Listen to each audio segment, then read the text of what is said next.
Bonjour mesdames, messieurs, nouvelle édition d'Euromag. Mais avant de commencer, aujourd'hui, Euromag et Beurre TV Belgique souhaiteraient présenter leurs condoléances aux amis, à la famille de M. Jean-Luc Dehaene. Je rappelle que M. Jean-Luc Dehaene a été Premier ministre de la Belgique pendant quelques années et il fait partie bien sûr du paysage politique de la Belgique. Voilà.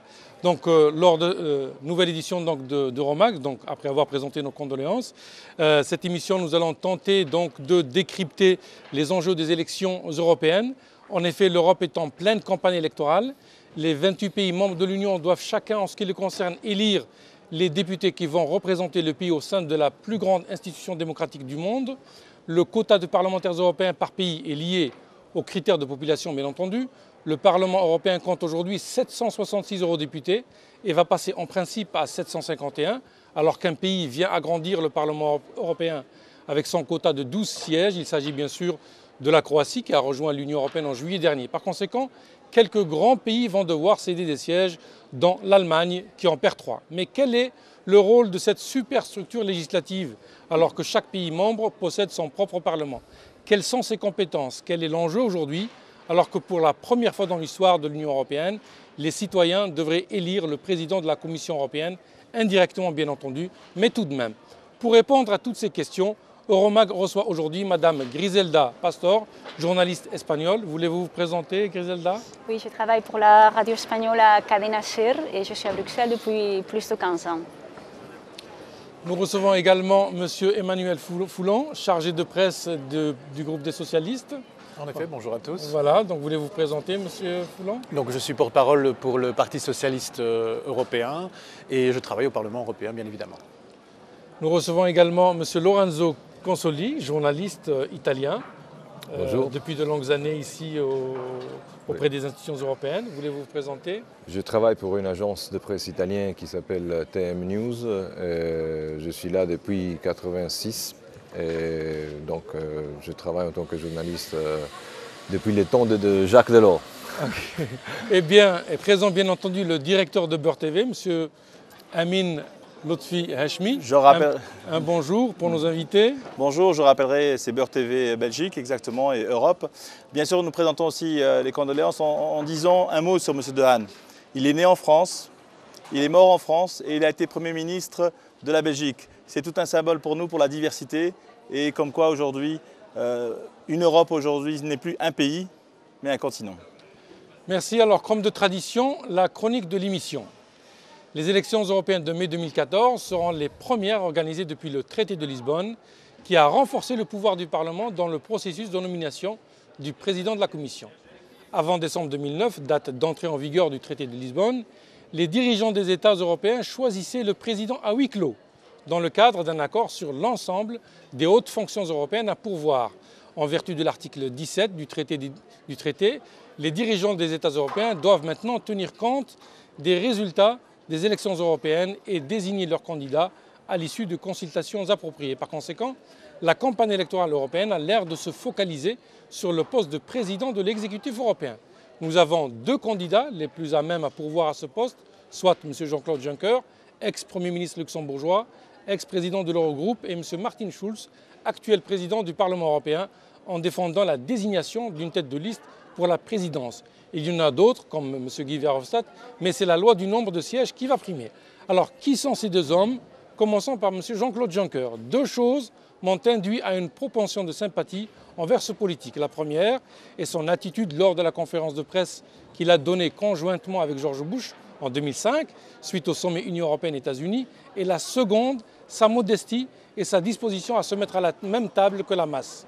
M. Juncker, de toute façon, impressionne par sa longévité politique et également par les différents postes qu'il a eu à occuper. À 28 ans, il était secrétaire d'État pour ensuite conduire les affaires du Grand-Duché comme Premier ministre pendant 19 ans, de 1995 à fin 2013. Ce qui fait dire à ses alliés qu'il est le candidat de l'expérience. Il a participé activement au traité de Maastricht du temps de Mitterrand et de Kohl, a œuvré en outre pour l'introduction de l'euro, car il a aussi occupé la présidence de l'Eurogroupe entre 2005 et 2013, l'un des principaux organismes économiques et monétaires de l'Union. Comme la plupart des gens issus de petits pays, l'homme cultive l'art du compromis. Il est également doté d'un franc-parler et d'un humour grinçant que beaucoup de journalistes ont pu apprécier lors de la présidence luxembourgeoise. De plus, il n'a aucun complexe face aux chefs d'État avec lesquels il parlait d'égal à égal. Et cela agaçait à l'époque Nicolas Sarkozy notamment. Côté critique maintenant, on lui reproche de ne s'être pas beaucoup activé lors de la tempête financière après 2008. Selon certains parlementaires européens, il a laissé l'aviron à Mme Merkel et a totalement avalisé la politique d'austérité. Autre grief à son encontre, sa réticence à lutter contre les paradis fiscaux dont fait partie le Luxembourg. Son principal concurrent pour la présidence de la Commission européenne est le socialiste M. Martin Schulz. Alors je me retourne vers nos invités. Je commencerai par Mme Griselda. Alors, quelle est votre opinion sur M. Juncker? Sur M. Juncker, oui. J'ai écouté attentivement ce que vous avez dit. Je pourrais presque peut-être soutenir presque tout.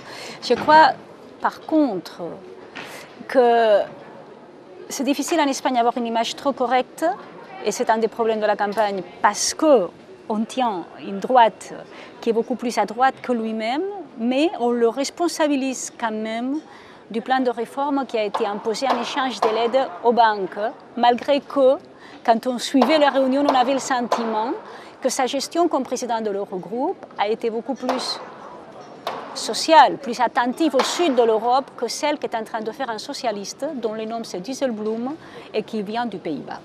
Alors je vais me retourner aux socialistes, puisque c'est donc bien entendu. Alors M. Emmanuel Foulan, que dites-vous de M. Juncker? Monsieur Juncker, effectivement, c'est un homme qui est capable, mais je pense que la question se situe au-delà, c'est-à-dire que peut-être que la campagne européenne autour du poste de la Commission européenne pour la présidence est trop courte, c'est-à-dire qu'on a décidé trop tard au Parlement européen d'ouvrir la possibilité aux citoyens d'élire un président à la Commission européenne. Du coup, la campagne est trop courte. Il faut bien avérer que même si M. Juncker et M. Schulz traversent l'Europe et font une bonne campagne, celle-ci demande beaucoup plus de temps et M. Juncker et M. Schulz ne sont pas assez connus par les citoyens et d'ailleurs beaucoup de citoyens ne sont pas encore au courant qu'ils peuvent voter pour le président de la Commission européenne. Donc je pense que c'est un pas en avant par rapport à Juncker et Schulz et par rapport au poste de la présidence de la Commission européenne. Mais je pense surtout que ça aura beaucoup plus d'importance encore dans 5 ans, où là il y aura une vraie conscientisation européenne autour de quelque chose qu'on aura pu mettre en place pendant 5 ans. Amine?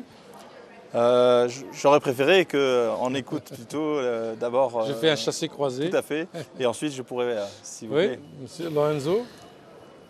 Concernant Juncker, je pense que qui l'a connu quand il était président de l'Eurogroupe a pu apprécier sa verve, son ironie, sa sympathie. Il était très sympathique.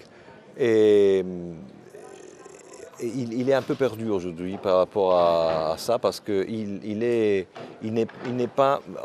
le sent pas vraiment convaincu de vouloir courir pour ce poste. On a l'impression qu'il a simplement accepté une pression qui venait probablement de Mme Merkel parce que c'était un candidat crédible et le Parti populaire qui est accusé d'avoir justement mis en place les politiques d'austérité comme première force politique dans tous les gouvernements, la majorité des gouvernements européens. On a l'impression qu'il est accepté pour un sens de devoir peut-être vers l'Europe, vers sa famille politique, mais il n'y a plus cette verve, cette capacité ironique de critiquer aussi les autres, mais toujours avec cette élégance qu'il avait. Et dans cette campagne électorale, je dois dire, je l'ai aimé beaucoup quand il était président de l'Eurogroupe. Et je dois dire c'est lui qui a les performances les pires par rapport aux autres. Et c'est vrai aussi que c'est très difficile de défendre les politiques d'austérité. Et il a ce devoir-là, il a ce rôle-là, défendre les politiques d'austérité. Hier soir, pendant le débat de l'Eurovision, le seul moment où il y a eu vraiment des sifflements de la part du public, il y avait du public dans la salle, ça a été quand il a dit « Je n'accepte pas qu'on dise qu'on n'a pas été solidaire avec la Grèce ». Parce que nous, on a sauvé la Grèce alors que tout le monde parlait d'une sortie de l'euro. Et quand il a dit ça, évidemment, il a assumé les politiques d'austérité qui ont créé un désastre en Grèce, comme Tsipras qui était à son côté l'a dit carrément, vous avez utilisé la Grèce comme un expériment pour vos politiques d'austérité, vous avez créé une tragédie. C'est une tragédie et j'espère qu'aucun de vos pays jamais n'aura à subir ça. Lorenzo, on va revenir à cette question parce que la question d'austérité, de la solidarité en effet avec la Grèce est posée par le problème de la constitution de leur groupe, notamment dans l'article 123 qui n'oblige pas justement la solidarité entre les pays européens de la zone euro. Alors je vais revenir à Amine, est-ce que sur Juncker? Bien sûr, nous on l'a connu, je vais dire, car on avait des attaches avec le Luxembourg. La grande déception, c'est que dernièrement, quand je me suis rendu au Luxembourg, on m'a dit il n'est plus, je vais dire, à la tête du Luxembourg. Donc comment voulez-vous qu'il soit à la tête de l'Europe? C'est grave quand même comme affirmation. Aujourd'hui, j'ai suivi, le seul débat que j'ai suivi, c'est vrai, c'était M. Juncker contre M. Schulz. Et il faut dire que les deux thèmes étaient presque les mêmes, je vais dire, et on s'est demandé justement cette politique, est-ce qu'on est de gauche ou de droite, ou est-ce qu'il y a une politique européenne spécifique? Et derrière la politique, la réalité, c'est l'économie. Car je le répète aujourd'hui, nous, en tous les cas, les Européens d'origine maghrébine, on a eu hier deux réactions.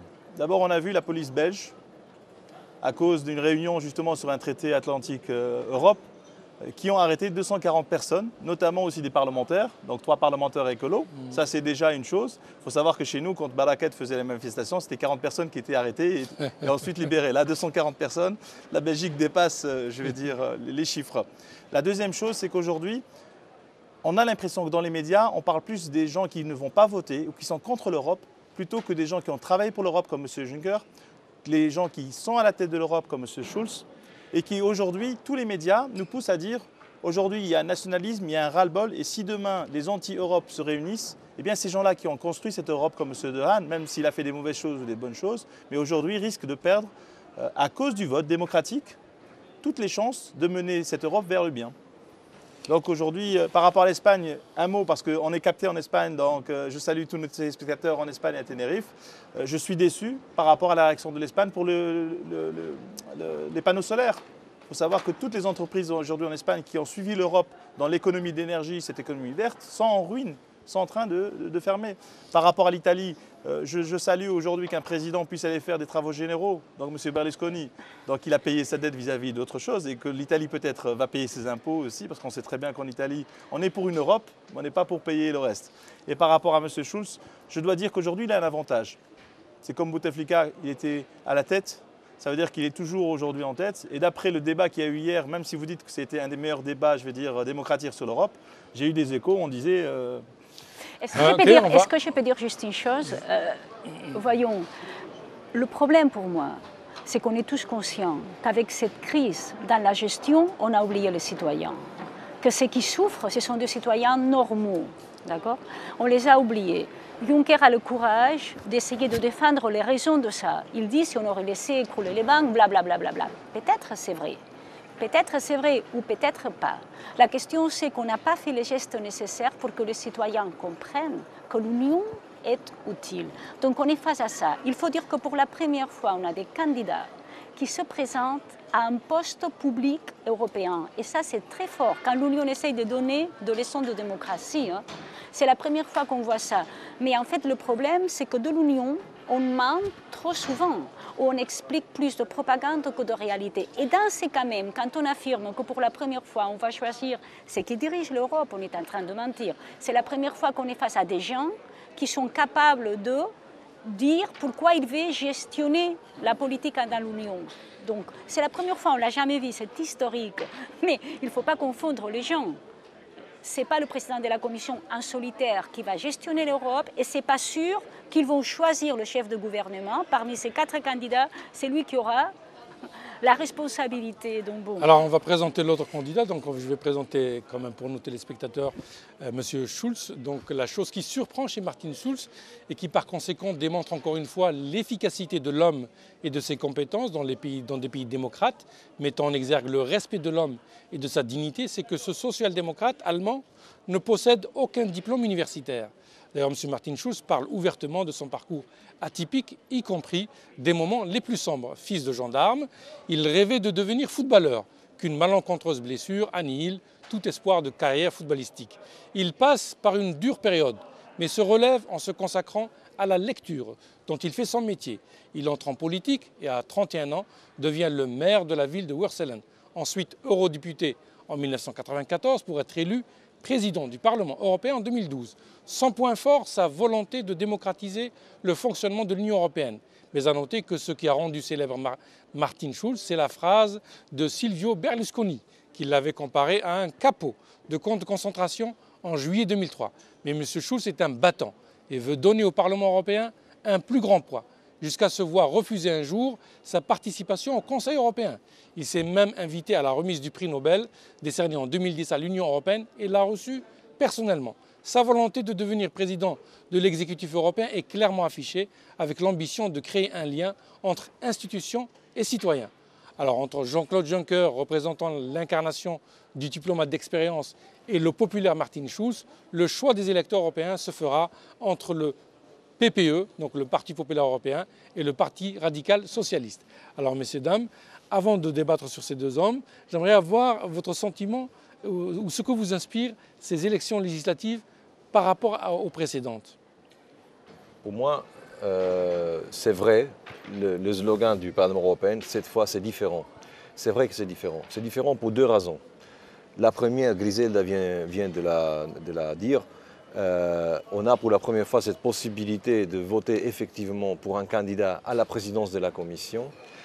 Il faut comprendre. Ça, c'est pas tout à fait exact. Il ne faut pas tromper les gens. Il faut comprendre qu'est-ce que c'est exactement. C'est justement ça. Il faut comprendre qu'est-ce que c'est exactement ça. Ça veut dire que au lendemain des élections, le Parlement européen, les actuels chefs de groupe du Parlement européen vont se réunir le 27 mai et ils vont interpréter le résultat des élections.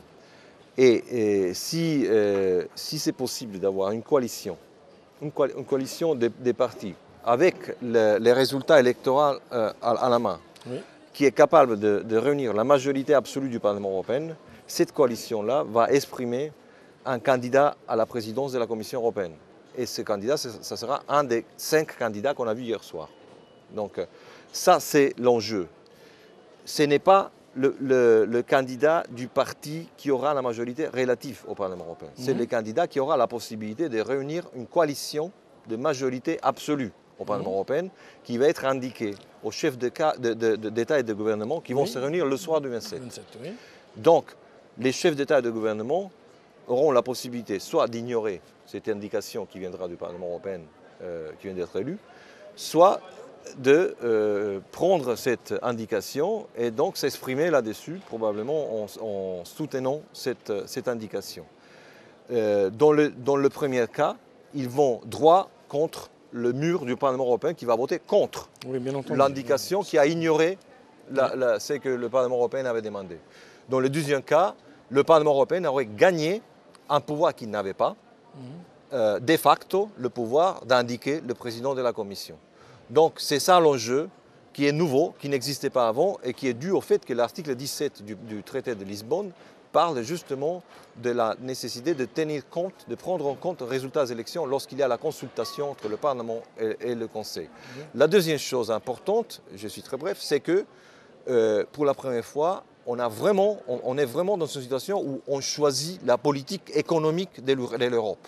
Aujourd'hui, avec le vote du Parlement européen, on choisit si on continue avec l'Europe de l'austérité ou on change complètement de politique européenne et on pense vraiment avec des faits, pas avec des mots, à la croissance, à l'emploi, aux investissements publics.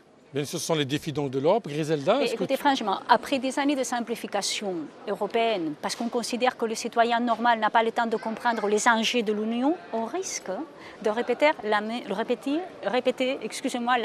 erreur. Donc non, on ne choisit pas le président de la Commission. J'en suis désolée.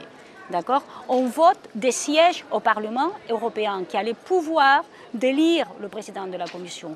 Ne trompons pas les gens, ce n'est pas une élection à la présidence de la Commission. Ça, c'est très grave pour moi. Non, Non, on fait ça. Et le deuxième problème, c'est qu'on n'a pas le compromis. Et c'est là où je vois le mensonge des chefs de gouvernement, qu'ils vont garantir que son élection sera parmi ces candidats. Il n'y a aucune réunion au Conseil européen où cette chambre qui existe, dont l'union est complexe, avouons ça dans cette campagne, cette chambre qui existe n'a jamais garanti qu'elle allait respecter les candidats pour le choisir. Si elle ne le fait pas, je suis d'accord avec Lorenzo, elle aura un problème. Parce que ce qu'on est en train de voir de notre point de vue, du point de vue des gens qu'on est à Bruxelles, qu'on est habitué à la situation du monde institutionnel, c'est du jamais vu. Oui, c'est tout à fait nouveau. Sans personne, sans l'aval préalable du gouvernement et sans savoir qu'ils vont être élus. Et malgré la crise, dit « moi je vais être président de la Commission européenne et c'est pour ça ». Du jamais vu. Mais le problème, c'est qu'ils sont en train de faire un bras de force contre le gouvernement. Après 5 années dans lesquelles les gouvernements ont décidé de regagner tous les pouvoirs qu'avant avaient ces institutions. Et dans ces cas-là, ce n'est pas garanti que le gouvernement les vont choisir. Donc ne trompons pas les citoyens, c'est magnifique, mais le moment est grave, il faut le savoir. Ça serait idéal que quelque part, il y ait un accord politique pour dire que les prochaines élections, ça sera comme ça. Mais ce n'est pas le cas. Donc, faisons attention parce que je considère qu'on est ici. Et quand je dis ici, je veux dire avec un euroscepticisme grave dans chaque capitale, gravissime, parce que ça ne sera pas dans cette chambre où on aura les problèmes avec ce qu'on nomme en général la nouvelle droite, l'ultra-droite, tout ce que vous voulez. Ça sera dans chaque capitale. Donc, le nouveau président de la Commission, est-ce qu'il pourra vraiment prendre des décisions contre des capitales où les eurosceptiques prennent le 50% du pouvoir? Voyez ce qui se passe en France avec On va Madame revenir Le Pen. sur les eurosceptiques, Griselda. Je vais juste demander à juste Emmanuel. pour vous dire qu'il est nécessaire de parler clair. De parler clair parce que les gens ne sont plus bêtes. Et malgré nous, et à cause de la crise, ils ont vitement compris que l'Europe est importante et certains sont contre l'Europe qu'on a. Et ça, c'est le vrai problème, le vrai enjeu de ces élections. Emmanuel, est-ce que tu es de l'avis de Griselda que ce ne sont pas les citoyens qui vont élire le président de la Commission européenne? Hélas, dans la pratique, ça risque d'être le cas, mais je pense qu'il faut absolument, c'est vraiment l'élection pour ça, c'est rendre la parole aux citoyens. C'est-à-dire qu'il faut déjà rappeler que le Parlement européen, c'est la seule institution européenne qui représente directement les citoyens, c'est la seule qui est élue directement. Ensuite, on nous a vendu la possibilité d'avoir un président de la Commission européenne issu du Parlement comme quelque chose d'évident. Ce serait terriblement mal perçu que le président de la Commission européenne ne fasse pas partie de ces 5 personnes qui sont présentées, parce que, quand même, de facto, vu que c'est présenté comme cela, les gens auraient l'impression d'avoir voté de nouveau pour un chat dans un sac, comme on dit chez nous. C'est-à-dire que vous devez recréer le lien entre le politique et l'électeur. Si vous faites ça, ça veut dire que vous votez pour quelqu'un qui finalement ne sera pas élu, ni lui, ni ses compères. Et ce sera de nouveau ces petites négociations entre les différents pays. On se retrouve avec quelqu'un qui sort de nulle part. Et ça, c'est totalement inacceptable. C'est exactement ça qui nourrit l'euroscepticisme. Pourquoi il y a l'euroscepticisme? Pourquoi les gens sont contre l'Europe? C'est parce que les gens ne se retrouvent plus dans les décisions européennes. Aussi parce qu'on prend énormément de bonnes décisions au Parlement européen, mais qu'on relaye systématiquement les mauvaises. Donc si vous continuez cette désaffection entre le Parlement européen, entre les institutions européennes et les citoyens européens, vous arriverez à un système tel que les partis vont se retirer. On parle de 150 députés eurosceptiques lors de la prochaine législature. Bon, ils ne feront peut-être pas de groupe, mais la question n'est pas là. Ça veut dire qu'on va se retrouver avec un député sur 5 ou un député sur 6 qui vomit l'Europe. Comment faire pour trouver des compromis? Comment faire pour faire avancer les choses? La seule manière de faire, c'est quand même rendre la confiance aux citoyens et lui permettre d'avoir des pouvoirs, lui permettre aussi de donner au Parlement européen les pouvoirs suffisants pour répercuter ce que le citoyen veut, ce que le citoyen demande. Sans ça, il n'y aura plus d'Europe dans les 2 ou 3 prochains mandats. C'est aussi simple que ça. Donc ici, Lorenzo a parlé de coalition au Parlement européen pour présenter les candidats donc, aux chefs d'État et de gouvernement lors de la journée du 27. Amine, est-ce que tu crois que le Parti populaire, qui est l'un des partis les plus forts au Parlement européen, ne va pas pouvoir présenter son candidat? Non, moi ce que je voudrais dire, c'est qu'aujourd'hui, quand on compare la Belgique à la France, aujourd'hui, il y a un socialiste à la tête de la France et les sondages sont très mauvais. Et aujourd'hui, le gouvernement français est en train de nous dire « N'ayez pas peur, on maîtrise la situation, on va continuer ». Et comme disait Madame, aujourd'hui, l'Europe n'écoute pas la population et le gouvernement français non plus n'écoute pas aujourd'hui la population. En Belgique, on a un ministre issu de la diversité, qui est socialiste et qui aujourd'hui donne une bonne image des socialistes. Donc au niveau européen, peut-être qu'en Belgique, on a plus de chances vis-à-vis des socialistes de se diriger. Mais moi, je reviendrai sur un thème particulier pour nous, comment on voit l'Europe aujourd'hui en tant que média. On vient de subir 2 humiliations en tant que média, dans le sens où l'Europe nous habitue à nous ouvrir ce plateau. D'ailleurs, on remercie toute l'équipe de technique européenne qui nous assiste. L'Europe nous habitue à avoir une conférence de presse tous les midis. Mais dernièrement, comme M. Obama est venu, avec toutes les dépenses qu'il y a eu, je rappellerai qu'après 5 heures d'attente, après l'humiliation pour pouvoir entrer dans une salle de presse, qu'on nous annonce qu'il n'y a qu'une seule question. Mais c'est devenu une habitude, car là, à la dernière session Algérie-Europe, c'était la même chose. On attend 2 heures avec les badges et les accréditations et tout, pour rentrer dans une salle où on nous dit « Messieurs, vous n'avez droit qu'à une seule question ». Ça veut dire que l'Europe nous dit « Vous avez la liberté d'expression, vous êtes les bienvenus ». Et au final, on se rend compte que, comme la population, nous sommes traités de la même manière. Aujourd'hui, tout ce qu'on dira, il y a des gens qui négocient avec des holdings internationaux qui font du lobbyisme, on est bien conscient. Et de l'autre côté, il y a une politique citoyenne qu'on veut nous faire passer. Alors pour revenir aux élections européennes, Griselda, bien entendu, en toile de fond, c'est l'économique. C'est le plus important. Les députés, enfin les candidats des députés européens doivent aller donc voir les citoyens et expliquer l'économie de l'Union européenne, les avantages d'avoir une économie solidaire, etc. Mais le problème de fond dans l'Union européenne, c'est celui du chômage. D'ailleurs, l'Espagne... On le bien. On le connaît. Voilà. On le connaît. Oui, on a un problème de chômage parce qu'on a décidé, d'une certaine façon, que c'était plus simple à gérer ça que la gestion d'une banque effondrée. Donc, de facto, on demande aux gens de repasser ses salaires, aux entreprises, on lui coupe le crédit. Et bon, c'est franchement... C'est très grave. C'est très grave. C'est très grave. Et donc toutes les mesures d'austérité qui ont été prises en Espagne, même en Italie, en Grèce principalement, où on a vu, toutes ces mesures-là, est-ce qu'elles vont inciter les citoyens à choisir des partis extrêmes, à ton avis, Lorenzo? Oui, moi je crois que pour la première fois, c'est qu'on a toujours vu pendant les années passées où on donnait la faute à l'Europe pour tout ce qui n'allait pas. C'était typique les jeux des gouvernements de s'approprier les choses que l'Europe avait fait de bonnes en disant oui, nous on a gagné, etc. Et de donner la faute à l'Europe pour tout ce qui n'allait pas. Pour la première fois, c'est vrai, c'est la faute à l'Europe s'il a eu une crise à partir de 2010. Parce que la crise de 2010, 2011, 2012, 2013 et maintenant encore début 2014, c'est une crise qui a été créée, provoquée, infligée à l'Europe par les politiques d'austérité qui ont été décidées par les Européennes. S'il n'y a plus de crise aux États-Unis, au Canada, au Japon, ailleurs en Asie, etc., c'est parce que tous les autres, ont pris des décisions de politique économique qui sont à l'opposé des décisions qu'a pris l'Europe. Les décisions qu'a pris l'Europe ont infligé une crise qui n'était pas nécessaire à l'Europe, surtout à l'Europe du Sud, surtout à la Grèce, à l'Espagne, à l'Italie, au Portugal, à l'Irlande aussi, à Chypre. C'était une crise qui a été déterminée par des erreurs de politique, des horreurs même de politique économique, qui aujourd'hui encore les gens qui sont au pouvoir dans ces pays et en Europe ne reconnaissent pas. La Commission ne reconnaît pas de s'être trompée complètement avec les politiques d'austérité en moment de crise. Ce n'est pas juste de réduire le déficit des États en général. C'est qu'il n'est pas juste de le faire quand il y a une crise. Quand il y a une crise, il faut les investissements publics. C'est ce qu'ils ont fait en Amérique, c'est ce qu'ils ont fait au Japon, c'est ce qu'ils ont fait partout, sauf en Europe. Ils nous ont donné une théorie qui était que la chose la plus importante, c'était la confiance des marchés, que la confiance des marchés allait revenir si on réduisait la dette, et que pour réduire la dette, il fallait réduire le déficit. On a réduit le déficit. La confiance des marchés n'est pas vraiment revenue encore, mais surtout, on n'a pas réduit la dette.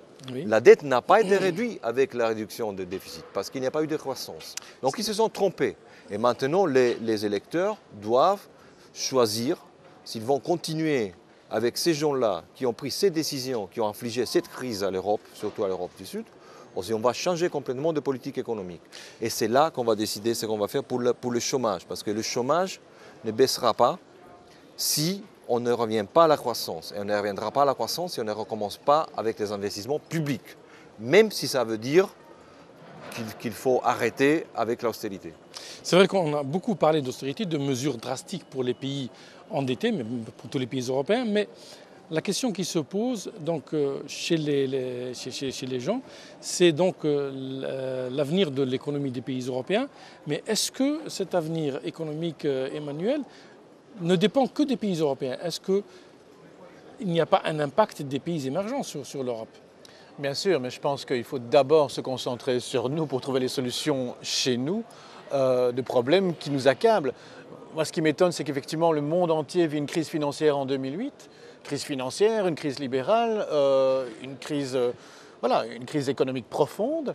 Et la réaction, c'est vrai que la réponse de l'Europe a été mauvaise dès 2010. Et c'est vrai qu'en 2010, instituer l'austérité plutôt que la rigueur, c'était quelque chose de fondamentalement, enfin c'était un non-sens total. Et effectivement, il fallait faire ce que les autres pays à travers le monde ont fait, c'est-à-dire investir et donner les chances d'une relance, plutôt que de serrer la ceinture et finalement couper toute possibilité de relance économique. Mais je m'interroge aussi sur la manière de nouveau de communiquer de l'Europe et ce qui s'est passé, parce que donc 2008, la crise financière, 2010, la mauvaise réponse européenne, entre les deux 2009 le vote européen, et le vote européen probablement sous-estimé, parce qu'on se retrouve avec un vote fondamentalement à droite, fondamentalement libéral, fondamentalement conservateur. La plupart des gens qui avaient déjà grosso modo orchestré les mauvaises réponses avant et qui ont continué à orchestrer les mauvaises réponses après. Vous pouvez avoir les meilleures idées du monde au Parlement européen, si vous faites partie d'un groupe minoritaire ou si vous n'êtes pas dans une bonne coalition, vous ne pouvez pas changer les choses. Et je constate que dans les pays européens qui ont le mieux surnagé, tout parti confondu, c'est là où on a investi que ça a fonctionné, ou en tout cas limiter les dégâts. Mais est-ce que vous avez les réponses? Est-ce qu'il n'y a pas une crise chez vous, disons, comme référence de la gauche démocratique, d'une gauche capable d'être une alternative?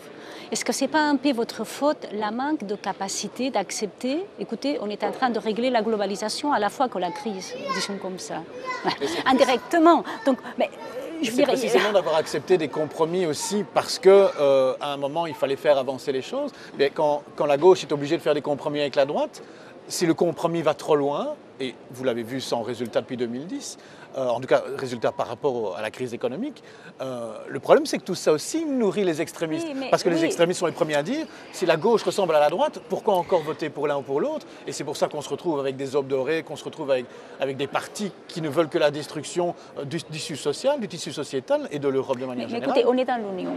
Il y a un pacte à Berlin. Au moment où il était possible en Allemagne, mathématiquement, de faire une coalition de gauche. Mais il y a des raisons en Allemagne, apparemment, pour que ça soit impossible. Mais en Espagne, c'est incompréhensible.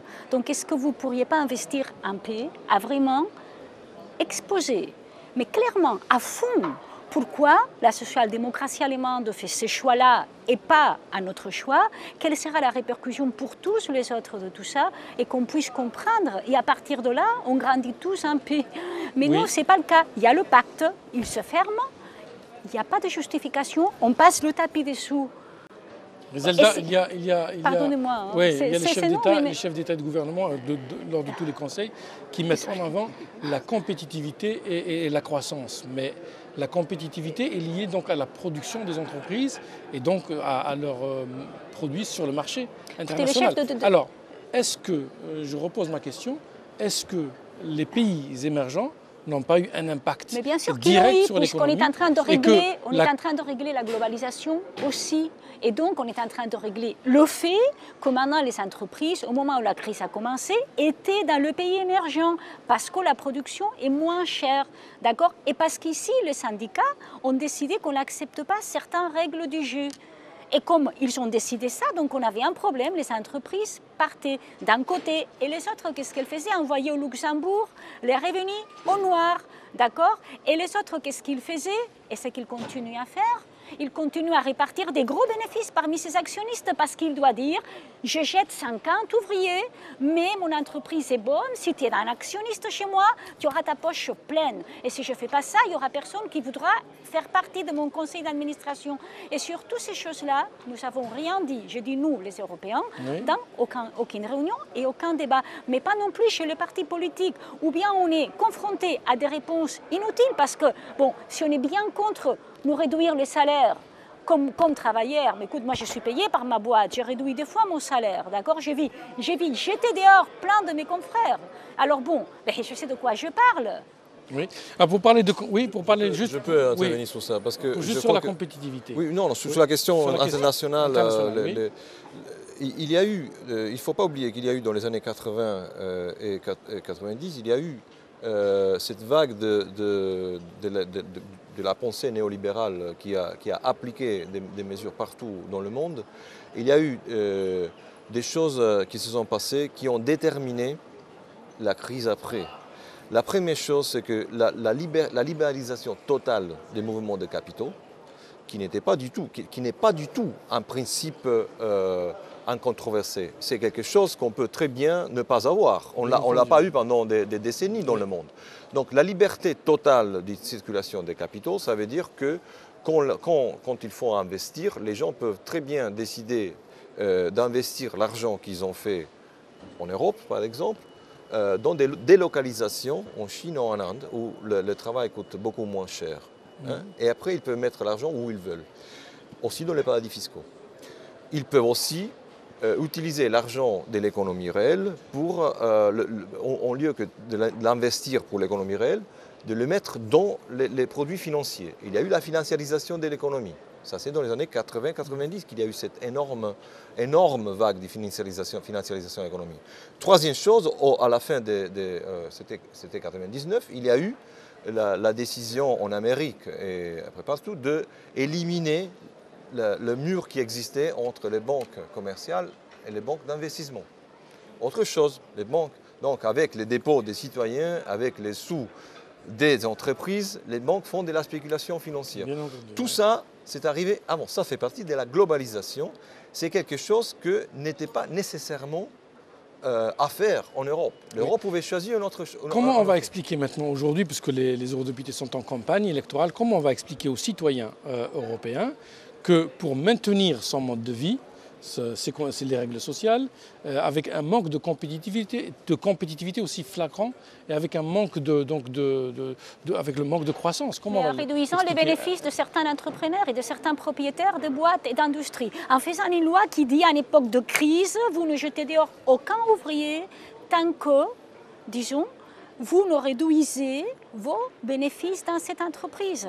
Et là, on commencera à comprendre qu'on peut faire des efforts dans un sens de justice.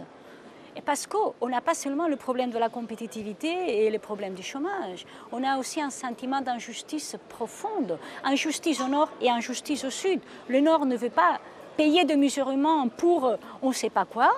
Le sud voit aussi comme, malgré la crise chez nous, il y a des gens qui continuent à gagner beaucoup d'argent sans que personne se sente inquiète pour ça. Et donc bon, voyons, il y a un problème de compétitivité, d'accord, on peut être adulte. Je crois qu'aujourd'hui, la plupart montrent de travailleurs. Eux, normaux, nous, on est des travailleurs, donc on ne parle pas de je ne sais pas quoi.